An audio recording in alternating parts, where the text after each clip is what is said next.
Salut Marc, ça fait un bail, dis donc. Salut Pierre, ouais, ça fait un sacré moment. Comment ça va? Pas mal, pas mal. Et toi, quoi de neuf? Oh, tu sais, la routine. Le boulot, la famille, tout ça. Ouais, je comprends. J'imagine que tu as eu pas mal de choses à faire depuis la dernière fois qu'on s'est croisés. C'est clair. D'ailleurs, je me souviens que la dernière fois, on avait parlé de ce projet de voyage en montagne. Tu t'en souviens? Ah oui, le voyage en montagne. C'est dingue comme le temps passe vite. On n'a jamais concrétisé ça, hein? Non, malheureusement. La vie a pris le dessus, tu sais comment c'est. Mais ça serait génial de le faire un jour. Ouais, carrément. On devrait sérieusement y réfléchir cette fois-ci. Absolument. Allez, promis, on se tient au courant et on planifie ce fichu voyage en montagne. Ça marche, Marc. C'est une promesse.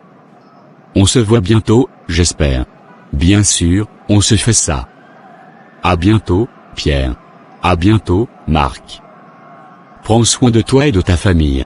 Toi aussi, Pierre. Salut. Salut Sophie, ça fait longtemps. Ta maison est toujours aussi impeccable. Salut Alice. Oh, merci, tu sais, je suis maniaque. Maniaque? Vraiment? Je ne le savais pas. Ouais, je suis obsédé par l'ordre et la propreté.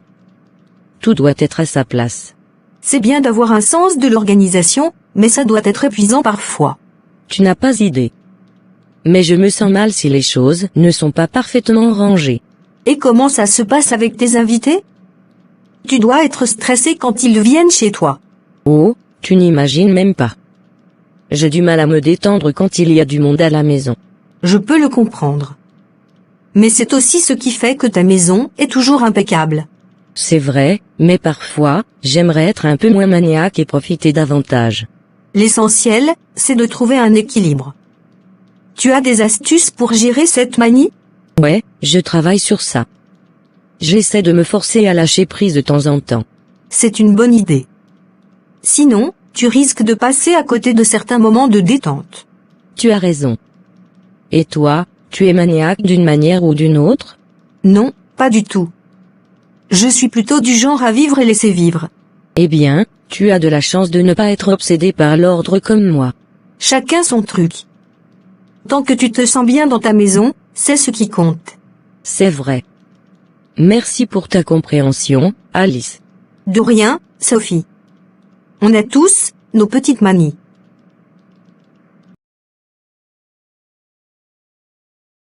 Salut Alice. Comment ça va? Oh, ça va super.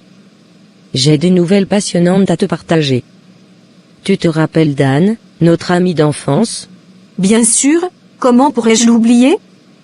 Qu'est-ce qui se passe avec elle? Eh bien, tu ne devineras jamais.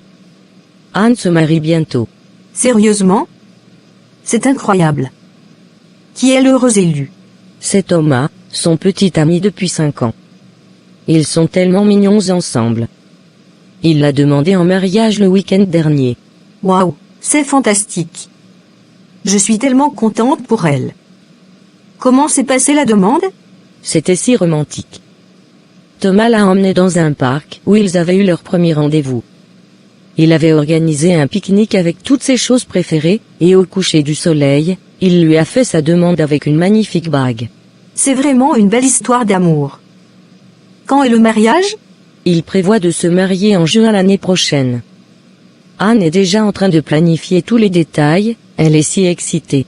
Je peux imaginer à quel point ça doit être excitant. Nous devons absolument être là pour célébrer ce jour spécial avec elle. Absolument, je suis sûre qu'elle serait ravie de nous avoir à ses côtés. Et toi, as-tu des idées de cadeaux de mariage? Pas encore, mais je vais commencer à réfléchir. Anne mérite quelque chose de vraiment spécial. C'est certain. Eh bien, je vais la contacter pour lui dire à quel point nous sommes heureuses pour elle. Le mariage d'Anne va être un événement inoubliable, j'en suis sûre. Oui, je suis impatiente de voir notre amie heureuse et radieuse le jour de son mariage.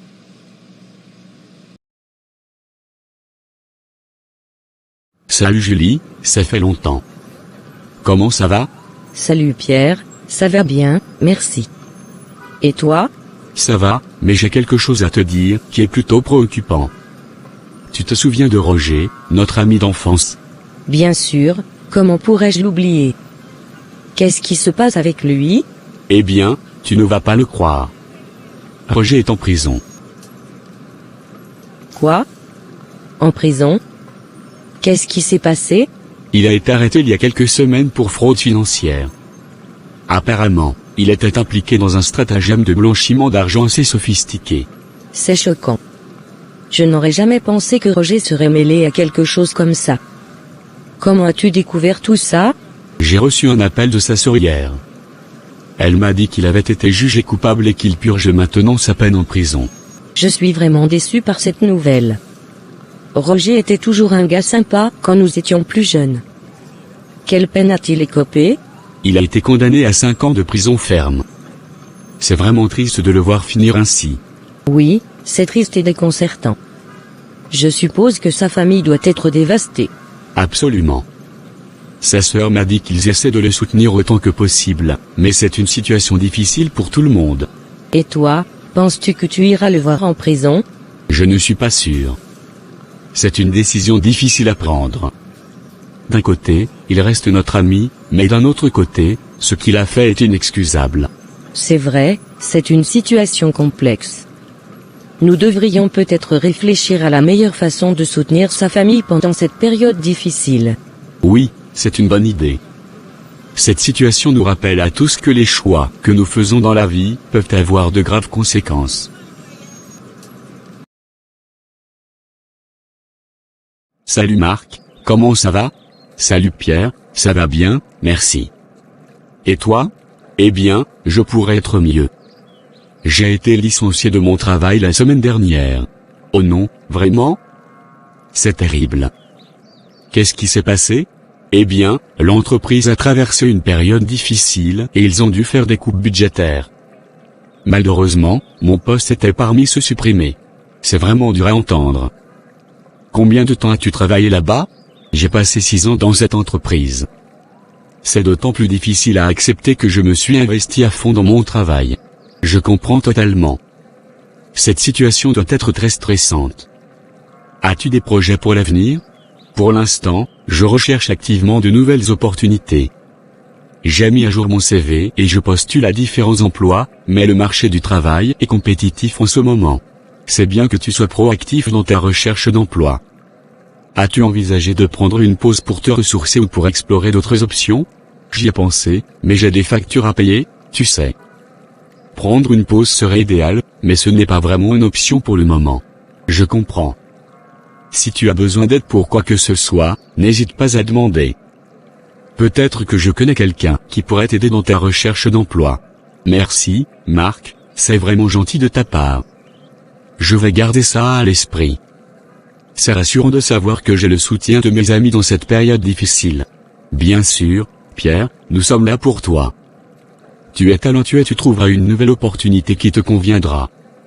En attendant, prends soin de toi et ne te laisse pas abattre par cette situation temporaire.